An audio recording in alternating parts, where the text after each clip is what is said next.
Добро утро, приятели на водните растения. В момента в град Плевен е минус 3, минус 4 градуса. За първи път езерата са замръзнали. Водните лилии с цветовете, пъпките така са замръзнали, както виждате. Самите листа са попарени.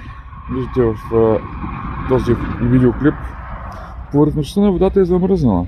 Но тази повърхност на водата, че е замръзнала, това не пречи на водните лилии. Водните лилии, които все още имат листа, а повечето от тях нямат, следва тези листа да се разградат и да потънат.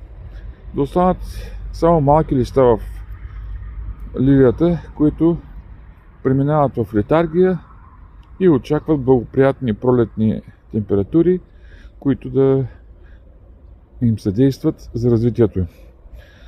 От ферма за водни лилии показвам ви първият ниска температура, минус 4 градуса, нещо, което в момента е за първи път в Плевен.